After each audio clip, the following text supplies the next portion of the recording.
All right. Thank you everybody for your time and for joining us today. So I'm going to cover some general administrative questions, go over just kind of some of the different things that Jake and I help out with on the support side and some common questions that we handle. And then just a reminder, we will take a deep dive into events, be it for the county event manager side, state level events. We will be doing that on Monday, November 6th at 11. I've blocked it out for 2 hours. I'm not sure that it will take 11 Eastern, I should say. So yeah, it's 10 our time. And your time, but it shouldn't take that full amount of time, but you never know. Events, we will definitely take a deep look at event creation and kind of work through some of those nuances and best practices. And I'll also share some tips from some other state admins on how they handle some different things. So we'll certainly be doing that on Monday. But for today, some of the things that Jake and I do as far as common questions on the admin side, we get a lot of questions if you come across duplicates. Okay, what do we do? And so duplicates can take on a couple different things. You may notice a duplicate in the enrollment side. You may even notice a duplicate of a whole entire household. We can merge the households. We can move members from one house. And when I say by we, Jake and I can move household members from one household to the other. And we can merge those duplicate households. The main piece that we need to know is what email address to keep. And then with duplicate enrollments, we can merge into multiple records, and that's okay as well. If it's somebody has an active enrollment and there's an enrollment in progress, that in progress enrollment will get deleted. Once y'all have a data set, and we sometimes people forget the original email address they had, or something will happen. Inevitably, a new house will get created, different email address, and that's okay. Those are certainly things that Jake and I can help resolve for y'all. Just start a chat with us and we can get that taken care of. If you get a request to move records, if they're a client state, so let's say somebody is moving from Arkansas, is going to move perhaps to Pennsylvania, your records that are affiliated with your state actually get archived, but the household can carry forward. The family will be able to log in from Pennsylvania using the same email address, so their household per se doesn't change, but you all will still have the content and the enrollment information, and they'll still populate on reports. So those are pretty common questions that we get. If there's questions on payments, anything like that, we will work through those. Payments, if there's something that's declined, we will certainly check to see if something's going on with the payment gateway on our end. Or it may be a matter that the payment is actually truly being declined from the user end. So, but we troubleshoot through those. We'll get questions on the spin, and that might by far and away be the most common thing that you may experience or get as a question from your families. Okay, going to log into the page, and all I'm seeing is this, nothing will load, or I see the blue spin circle. There has been a lot of updates pushed up since the beginning of October. That will continue. Control F5 for folks that are using a PC will push those. It does a hard reset for your browser. I think it's Command Shift R on a Mac will resolve that too. And if somebody comes back and says, okay, well, that's still not working, have them clear their browser cache. And again, for our best results using the site, have folks use Google Chrome. We do support other sites, but if you do a search in the help repository for clear browser cache, we have a tip sheet in there. It will walk through different browser types. It'll work through the steps, whether you're using a laptop, desktop, a Mac, or even your mobile device. And yes, your mobile devices do have a browser cache as well. So it's important, sometimes the site won't load, and if you just do the the clearing the cache out, those updates that we've been pushing will help apply, and that helps with the site functionality. So really quick yeah. for people who maybe they're joining us for the first time, haven't had a chance to look at any of the other trainings. Can you really quickly just show where the support chat is and where the help sheets are? You bet. Let me share my screen.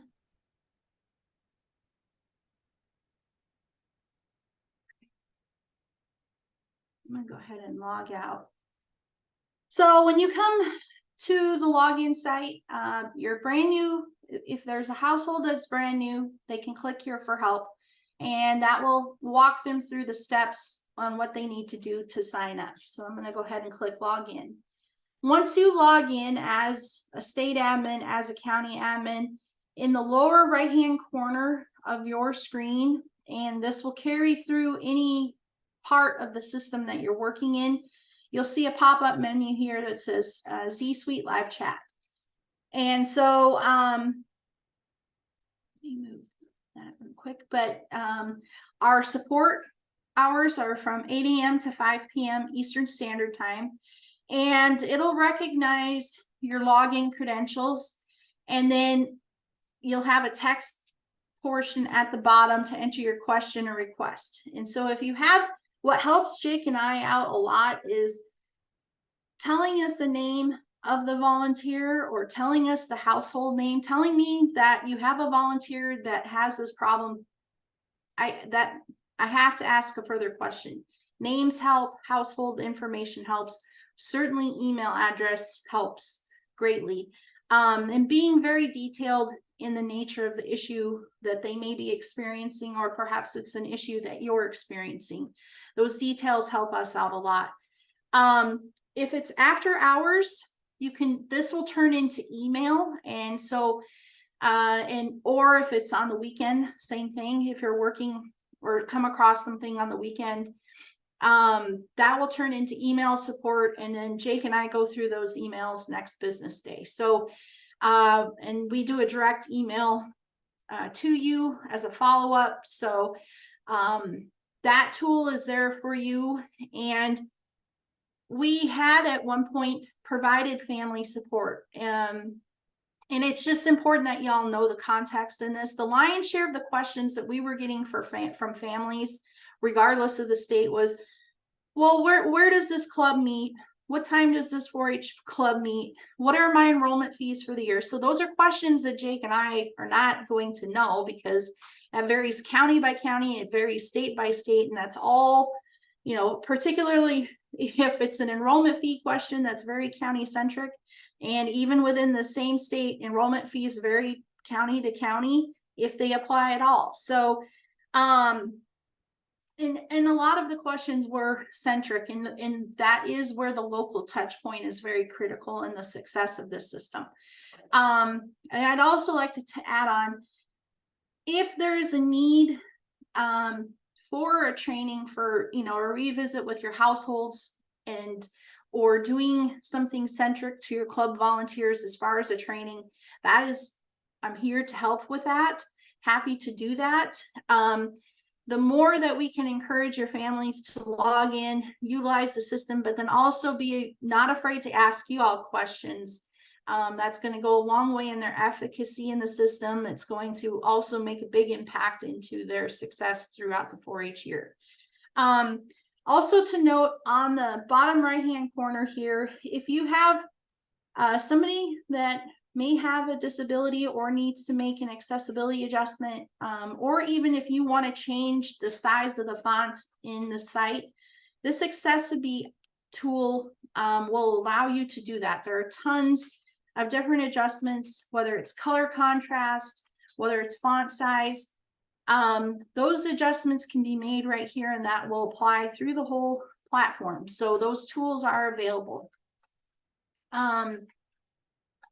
Then as far as the help repository, so that's on the left-hand menu, and it's the tab right before you click to log out. There is a lot of documentation in this repository. There is a search tool, so you can search to clear browser cache. You can do a search to do a mobile shortcut. We have dedicated information. Okay, so I have general help items. So again, this is a tip sheet specific on making the accessibility adjustments. Right here is the clear browser cache. How to add an additional club. If you scroll further down, I have some dedicated admin pieces for county admins as far as adding files, approving volunteers, approving club members, making county announcements, managing your households, some little tip sheets on some fair preparation items. And then if, once you guys use record books, the view record book submission list and how that works. But I have items for events, reports, and also the email tool that we have. And then if there's, also I have some dedicated video tips as well. So as you guys are using the system, as you work through different elements, if there's a tip sheet that you need or would like to see in the repository, please let me know. I work through those tip sheets and I'm happy to add whatever content is needed.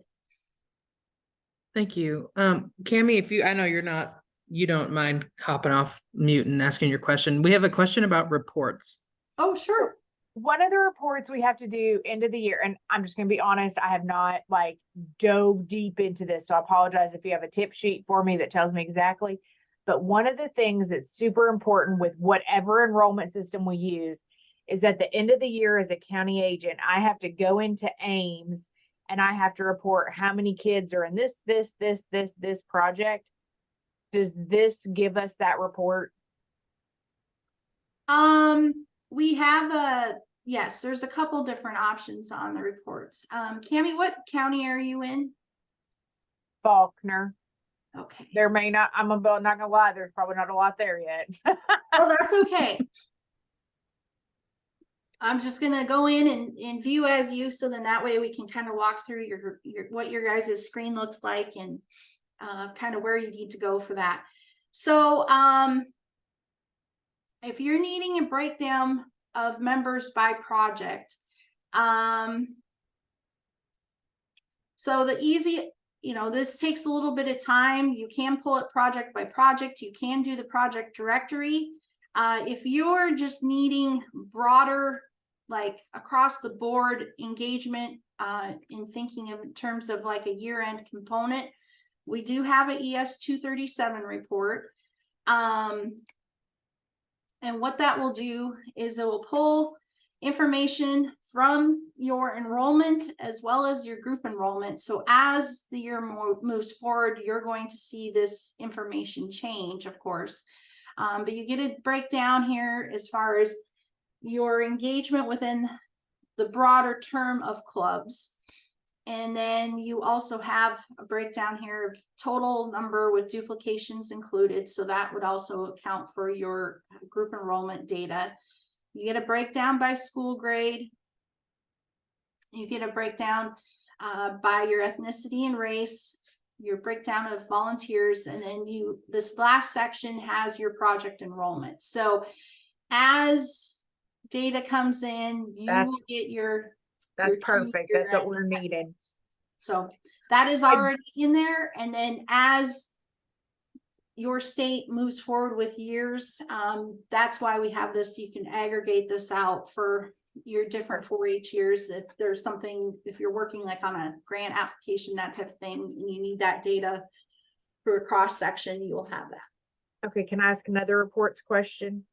Absolutely. Okay. So generally, Mindy's on there and she's going to be pulling a report that says who the people are, right? It doesn't have the phone number there. She's going to need to call somebody. And we need the address. Okay. We need a report that has their address, their phone number, and their email. And their birthday. Is there a report that does that? The canned reports are a little general, but report, if you're going to need specific elements, and this could be pretty much anything that is asked at the time of enrollment, your best bet is going to be a custom report. Okay. And so on the custom report, you have a couple different options on the data set, and that means what elements out of the system is this information going to pull from. So if you think about the whole litany of questions that y'all ask for either a volunteer or for a club member, when they go to enroll, that is put into the pie as far as the data that the computer or that this platform can pull from. So for the lion's share of the reports that you're going to run, you're going to probably pull from the enrollment data set. And then this will default to this 4-H year. And then you have the ability to filter by enrollment status. So right now, y'all are in the peak of getting folks into the system. So you're going to have a variety of enrollment statuses. So your frequent flyers at this time of the year are going to be selecting by an active enrollment status, in progress, pending approval. Those would be your top three probably, because you don't have payment. So once we set the parameters, then we click run report. And so on your example, Cami, you're wanting a list of club volunteers and phone number, email. Yeah, I just need first name, last name, address, email, phone, and birthday.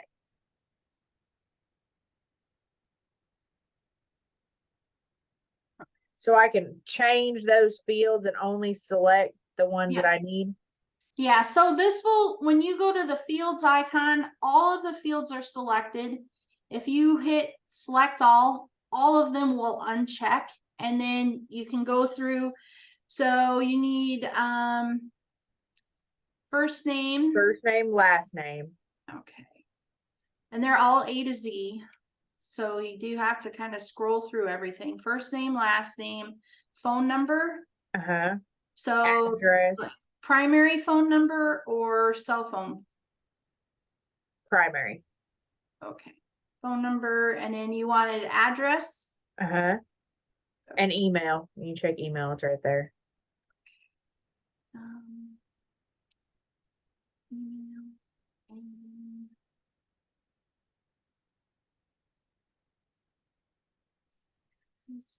okay.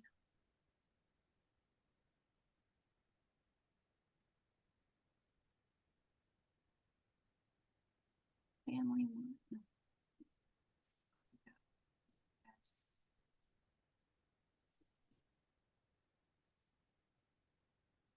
And then their birthday. Okay, so you have a lot of different options on birthday. Do you want the whole birthday, or do you want it broken out? Because basically we're building an Excel spreadsheet. So just a birthday. Okay. And then once you hit apply, that brings you're bringing your columns together. So what you can do is you can bring fields back up, and you can drag and drop where you want the information to appear, or you can grab the column and you can Move it. You can move it. Yep. And then as far as an export option, once you have your fields kind of where you want them, you can also export it as it stands into Excel. You could also have a PDF. To save yourself some time, so you're not having to recreate this report all the time, you can click it, click save, and then just title your report, be very detailed. But then that'll serve as your template. As your enrollments come in, it's going to pull more and more and more, especially with this not being filtered down to either youth or adult. It's going to pull everything. And so sometimes I tend to, on these, include enrollment type, just so I have a delineation on who that is, or I will specify, okay, that this is centric to youth or adults on that front. Okay, Erica, I will pull it again and look. But when I did it with Tracy the other day, it shows there, right? Like just those things. But when you hit export and go, it kept everything else on there. Does that make sense? It kept all of the other fields. Yep. Oh, it's not. Maybe I did it wrong. I'll try it again. But when you went Okay. into, when you exported to Excel, it had everything still on there. Well, let's see what happens.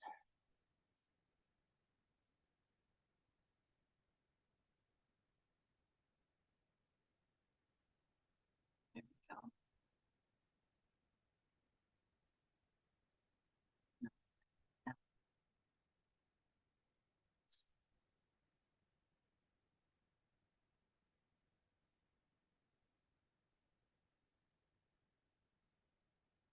Click the wrong button. Yeah, it may have been, if you don't clear out all the fields, it will hang on to them, but what browser are you using? Chrome?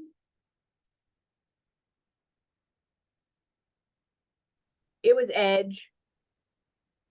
Okay. Edge should work. Explorer is, I guess, the one we don't really do backside support for, but if that persists, let us know. Okay. But it's, you know, once you work through your fields, it should just pull back. Oops, I didn't mean to do that. It should pull back just the information that you requested in that report. Okay, I'll run it again and check it. Okay. And then I'll just message you. Okay, sounds good. Thank you. You bet.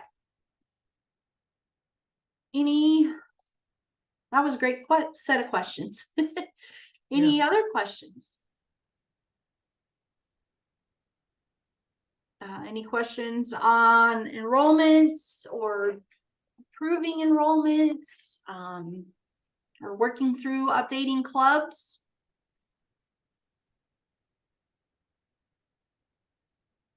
So one thing I do encourage, if the opportunity presents itself, do update your clubs, because as your families are enrolling, that club information and the description piece will load. So if you're in a rural community and maybe you have clubs that are geographically located or handle specific projects, that information will be very helpful for your families as they're enrolling. And then certainly if you have clubs that only offer certain projects, as it stands right now, they're going to have that whole entire state list of projects that Arkansas offers. So if you have a club that's only a livestock club, take the time, move over those livestock projects or move over the static projects that are applicable. So, and the benefit to that is it's just going to save a lot of scrolling for your families. And sometimes they'll select projects that they either did a wrong click or they're assuming that a volunteer is available for that. So having worked in a smaller community, it makes it a little helpful to just offer or to market what you have availability for as far as volunteers. Here's a question. Can we list potential clubs?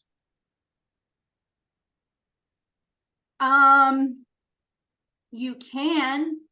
That's just going to cost. What do you mean by what does a potential club mean? I wouldn't put anything in available to the public for an enrollment unless the club is going to be viable. And the reason why I say that is will save you time from having to update all of those individual enrollments. And if it's not something that you're going to check all the time, then it's very easy for somebody to mark themselves as a member of that club. You know, your club should be ready to rock and roll if they're going to be having enrollments going into them. If they're a potential club, then you could list that as an administrative unit just for your own records, you know, as far as if you're working through that process, as far as identifying who's the volunteer.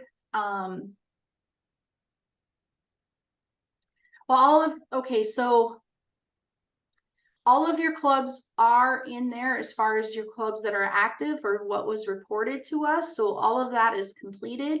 If it is a brand new club, then the club would need to be created, and you can certainly do that.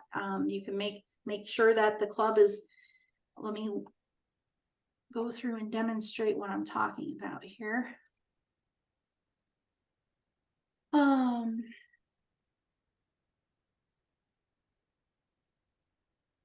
So on your clubs, go to manage accounts, clubs. If you need to add a club, there's a couple things. You're gonna default to active. You need to add a name of the club, identify what type of club it is. If it's a community club, that's fine. You need to make sure that the club visibility is indicated to public, and then as a best practice, identify what projects will be available for that club. If it's truly going to offer everything, or those are viable options, then you can leave that as it stands. But you'll want to include as much information about that. But if it's not set in stone, I wouldn't make it available until you have a confirmed volunteer to lead that club. Or if that's going to be a community-based club from your extension office, then that's fine as well. But I wouldn't put anything that isn't 100% sure going to be a viable thing as something that's open to the public. And just for some clarification too, going back to adding more information to your club. So we built all of those out before we launched so that they would be ready. But they have very, very limited information in them. And so that's what Erica was saying, to go in there. So actually on that same screen where you can add a club, that's where you go in to edit the clubs too. And so y'all have the information about these clubs that we don't have. So go in there and edit them and add that information in there. So what you're going to see, if you go to your respective manage accounts clubs tab, what will populate are the clubs that we were made aware of prior to October 1.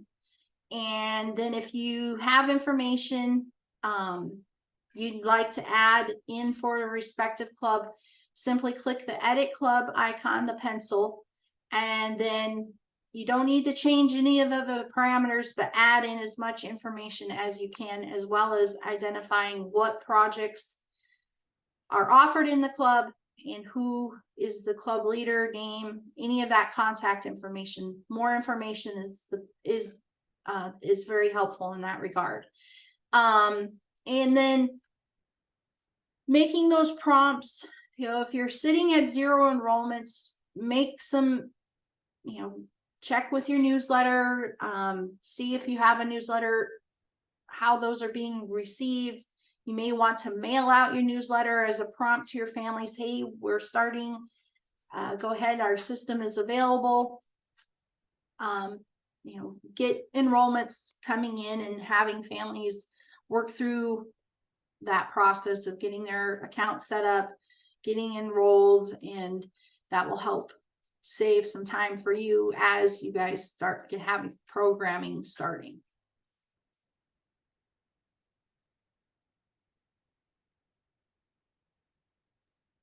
Any other questions? Anything? We've got 30 minutes left if y'all want to ask questions, or don't be shy. This is a place to learn, so don't be afraid to ask your questions. Yep.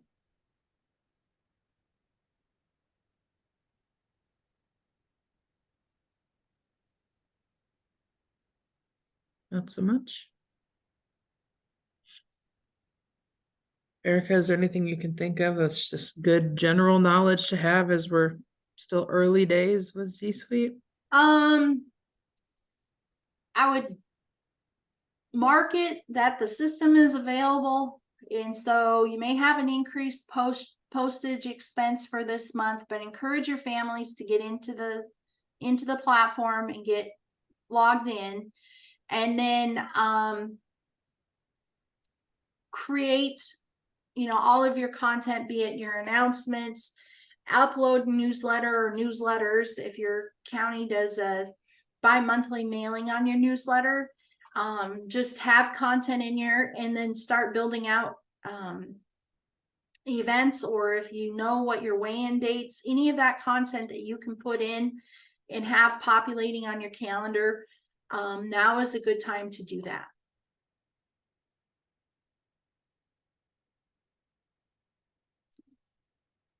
And then for counties that have a lot of enrollments coming in, you know, that's a daily touch point, working through getting them active status. Families aren't supposed to engage, or leaders aren't supposed to engage in programming.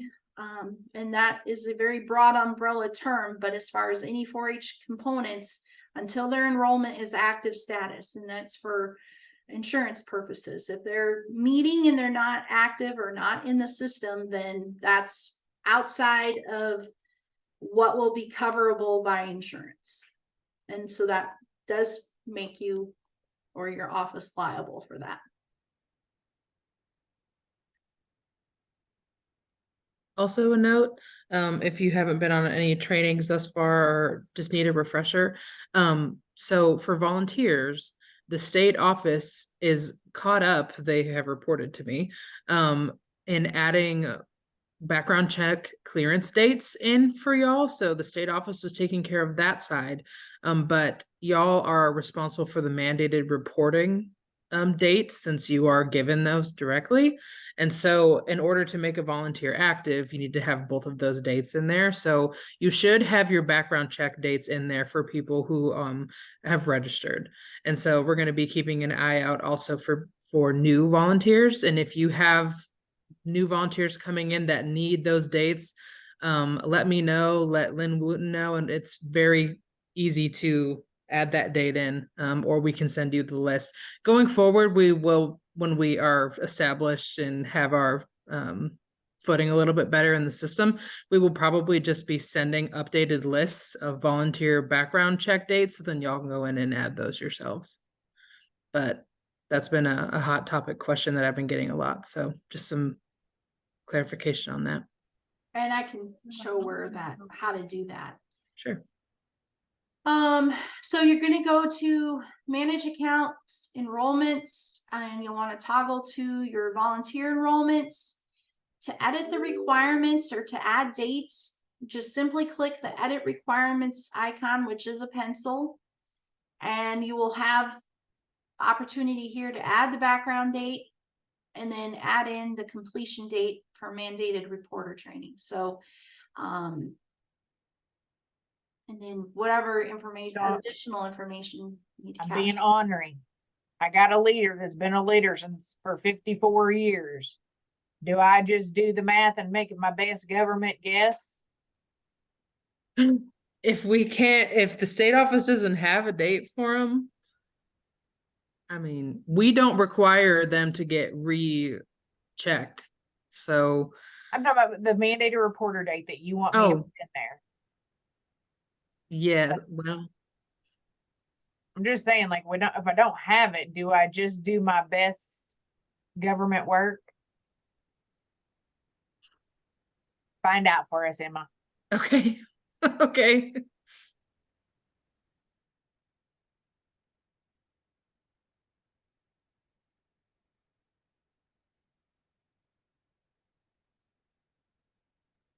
Any other questions?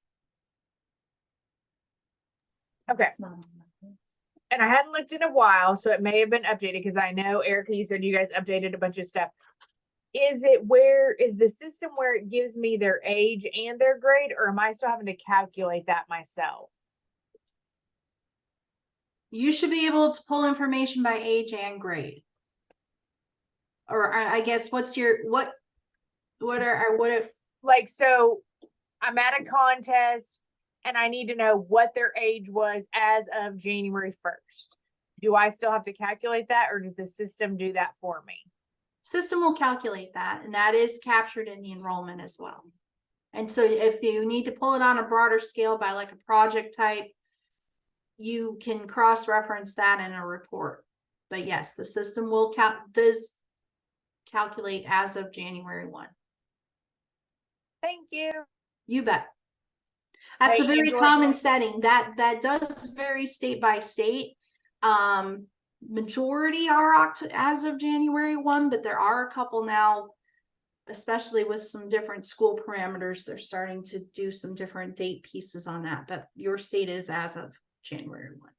But yeah, hey, Angela, that's exactly what I'm saying. Like, we have club leaders that I don't know when they did their mandated reporter. It's forever ago. Yeah. Okay. I'll ask Debbie what she wants y'all to do, since I don't want to be the one to say, well, y'all just go ahead and do this instead. So I will ask her and then I'll let y'all know. Okay, so here's an example. Nicholas Baker. His birthday is 2/17/2011, but it says his age is 12. Well, no, his 4-H age should be 11. Isn't that good math? Okay, so I use age calculator all the time. Hold on a second here. Thank you. Oh, not a problem. Okay, so what is the date of the birth? 2/17/2011.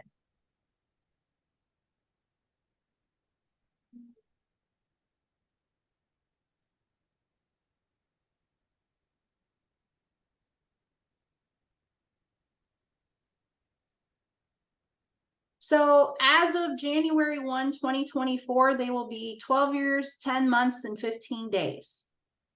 Right, but right now in the system it says he's 12. But the age parameter for your state is age. Is there a separate line for age, or is it showing as 4-H age? It says 4-H age 12.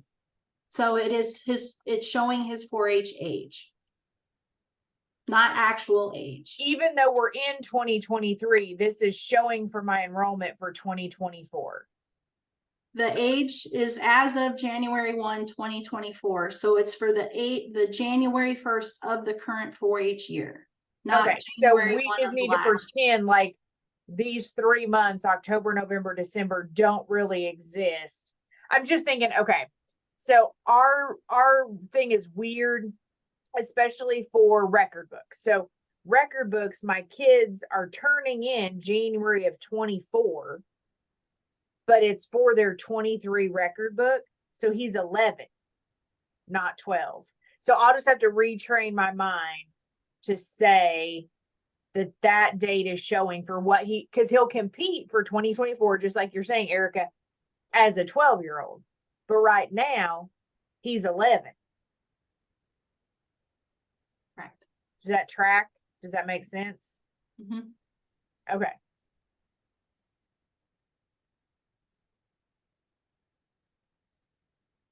I just have a quick question. Erica, who is the Jake you're talking about? What is his name? So I just like to have the names of people I need to contact.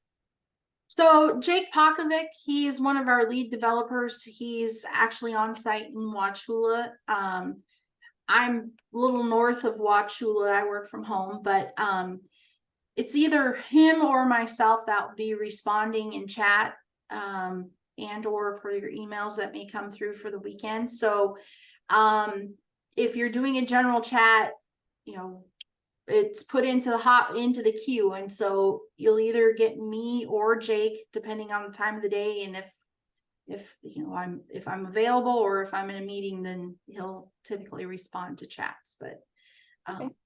Thank you. Yep.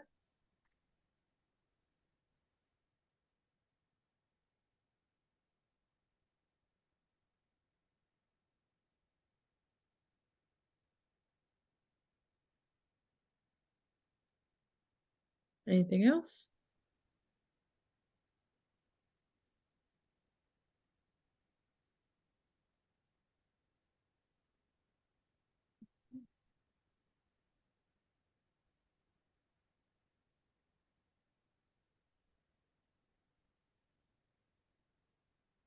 Well, I guess, Erica, we don't have to keep y'all if y'all are good. Yeah, if there's no other questions, I'm happy, if questions come up afterwards, please let us know. But thank you everybody for your time for today, and certainly hope you can join us on Monday as well.